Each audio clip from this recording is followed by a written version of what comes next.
best is there is one girl who came to us because she is getting humiliated from the police department since February 2022.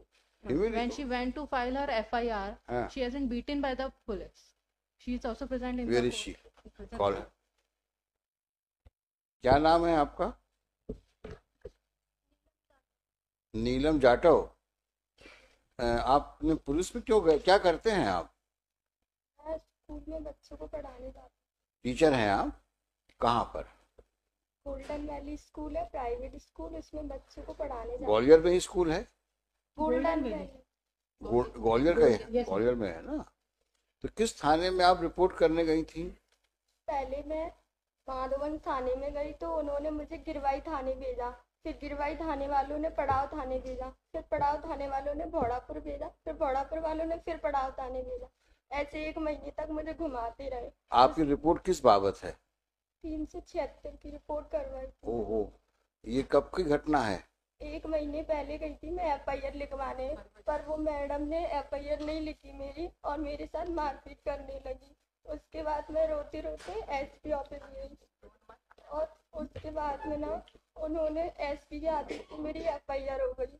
फिर भी वो मुझे रात में बोलने लगी 8 बजे कि तुम FIR अभी भी करवाना चाहती हो, इतनी मार खा के तुम्हारी अकल ठिकाने नहीं आई. ऐसे फालतू फालतू बोलने लगी. मेरे जीजा जी मेरे साथ थे तो FIR हो गई. फिर सुबह फिर वो डराने लगी. जब 164 के बयान देने गई तो आरोपी के घर वाले और मैं और मेरे जीजा थे पर उन्होंने फिर से मुझसे साइन करवा लिए कि साइन करो, नहीं करोगी तो तुम्हारा एक छोटा भाई है 4 बहनों पे, उसे मार डालेंगे. तो मैंने साइन कर दिया. फिर जब कोर्ट ने वो खारिज कर दिया तो वो फिर से परेशान करने लगे हमें. कभी कभी घर पर आ जाते हैं रात में, दिन में मेरे साथ बदतमीजी करते हैं. मेरा स्कूल पढ़ाना भी बंद करवा दिया उन्होंने. अब मैं घर पर बैठी हूँ, कहीं नहीं जा सकती. जैसे सहमति यानी सैंपल के लिए गई तो लड़के पीछा कर रहे हैं, स्कूल लाती हूँ तो पीछा कर रहे हैं. कभी भी घर पर आ जाते हैं मारने के लिए. जब गिरवाई थाने गई तो वो कहने लगे जब चोट आएगी, हमला होगा, खून निकलेगा तब FIR होगी.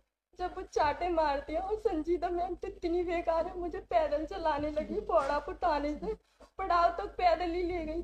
दिन में घुमाने लगी जैसे कि धूप निकल रही और मुझे इस तरीके से ले जाने लगी और कहने लगी अगर तेरी अकल ठिकाने अभी नहीं आई CM हेल्पलाइन पे मैंने शिकायत कर दी थी, उसे वापस नहीं लिया तो भिंड तक ले जाऊंगी तुझे, ऐसे बोलने लगी.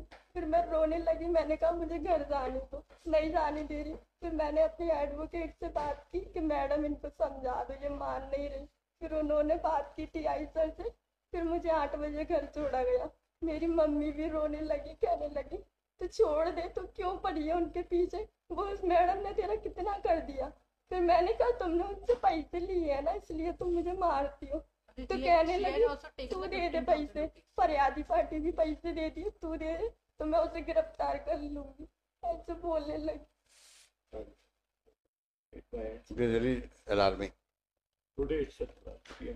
And the misbehavior aspect also has to be very seriously looked into. Tell your assessment. You heard everything about her predicament. Look at her helplessness. Ensure that every possible action is taken on her complaint, and such officials who have misbehaved with her are taken for task. I'm posting it on Monday. Tuesday. And madam, you do one thing. You take her in the office of Mr. Raghuvanshi. Office means the additional AG's office here in the court premises. And let him take down the names of persons, lady officers or gents officer who have harassed her, and let her give it in writing so that he may address those harassments caused to her and report it to the SSP.